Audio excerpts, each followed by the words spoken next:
పశ్చిమ బెంగాల్ రాష్ట్రం కోల్కతాలో వైద్యురాలిపై జరిగిన హత్యకు నిరసనగా శ్రీకాకుళం జిల్లా ఇచ్చాపురంలో భారీ నిరసన ర్యాలీని యువనేత కాళ్ళ జయదేవ్ ఆధ్వర్యంలో నిర్వహించారు.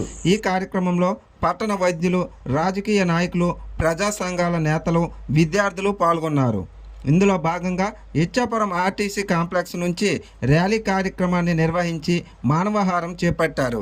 అత్యాచారానికి పాల్పడిన నిందితులను తక్షణమే శిక్షించాలని కాళ్ళ జయదేవ్ డిమాండ్ చేశారు. దేశంలో వైద్యులకు రక్షణ కరువైందని మండిపడ్డారు. నిందితులను కఠినంగా శిక్షించి బాధిత కుటుంబానికి న్యాయం చేయాలని పేర్కొన్నారు.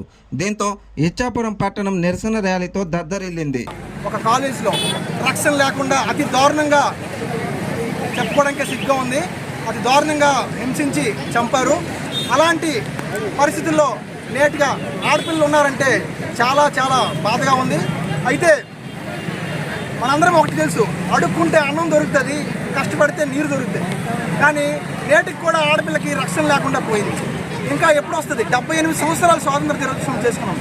ఇంకో 78 సంవత్సరాలు వచ్చినా కూడా ఆడపిల్లకి రక్షణ కల్పిస్తారు ఈ దేశంలో అనే నమ్మకం రోజు రోజుకి సన్నగిపోతుంది మాకు. కాబట్టి పెద్దలందరూ కూడా, అధికారులు అయితేనేమి, నాయకులు అయితేనేమి, కానీ కామన్ సిటిజన్స్ అయినా కూడా ప్రతి ఒక్కరూ కూడా ఎక్కడైనా సరే ముందుకొచ్చి ఇలాంటి సంఘటనలు ఇక మీద జరగకుండా ప్రతి ఒక్కరూ ఇందులో భాగం పంచుకోవాలని కోరుకుంటున్నాము. అదే కాకుండా ఎక్కడైనా సరే ఫ్లెక్సీ పెట్టాం మేము.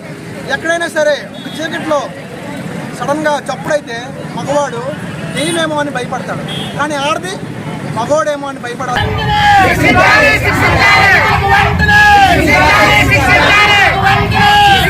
Let's go!